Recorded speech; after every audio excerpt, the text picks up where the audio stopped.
success. Nwogu and Abiodun Nejo, the presidential candidate of the People's Democratic Party, Alhaji Atiku Abubakar, on Monday assured the people of Ekiti State that he would not abandon them if given the opportunity to become the nation's president. He said his government would not promise and fail like the government of President Muhammadu Buhari. Atiku, who said the All Progressives Congress government abandoned the state in the areas of roads and federal presence, said he would rehabilitate all the federal government's roads in the state. He spoke at a rally in Ekiti, the state capital.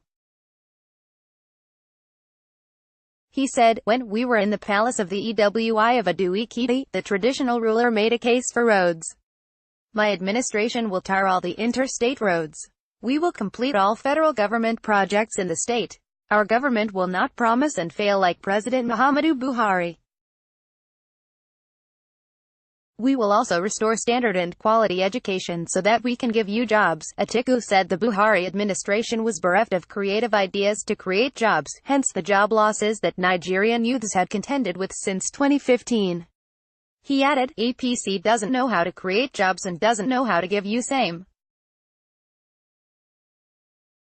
We have promised that 40% of our portfolios will go to youths, while 30% will go to women. That is 70% for youths and women. We know how to do it and we have done it before, we will do it again." The PDP national chairman, Uche Secondus, cautioned the Independent National Electoral Commission and the Inspector General of Police, Ibrahim Idris, against plunging the nation into unnecessary chaos by attempting to subvert the mandate of the people in the general elections.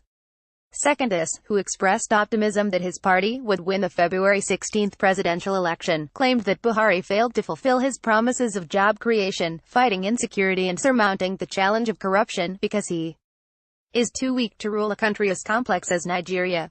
The PDP chairman urged the people of the state and Nigerians to vote for Atiku to free the country of hunger and suffering.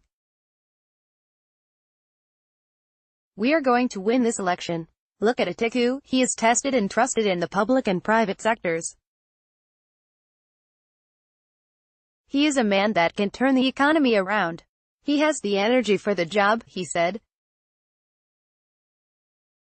President of the Senate, Bukola Saraki, urged the people, particularly the youth, to vote for Atiku, saying, "There is no story. Youths are the future we need.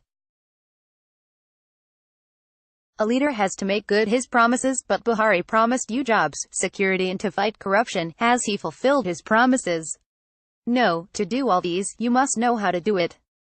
Atiku is a man who knows how to create jobs, secure the country and also fight corruption. A former governor of Ekiti State, Mr. Adelfa Yose, promised PDP the votes of Ekiti people, saying, "In Ekiti we will deliver.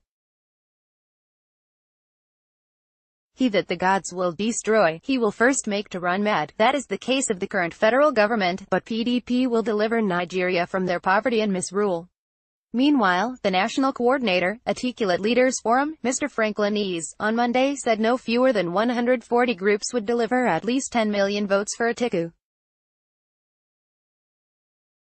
Ease spoke at a press conference in Abuja. He said, "We make it clear to the world that the about 140 coalition of Articulate Leaders Forum, formerly known as Coalition of All Aggrieved Atiku Support Groups, are still with Atiku. We are still with the People's Democratic Party and we shall keep articulating until we get Nigeria working again. This is to say that we have decided to vote Atiku and Obi at the 2019 presidential election, and there is no turning back. We have come to state categorically that of the alleged 145 support groups, not less than 140 groups, as you can see, are still with Atiku. We pledge to deliver 10 million votes for Atiku and the PDP." Copyright Punch. All rights reserved. This material, and other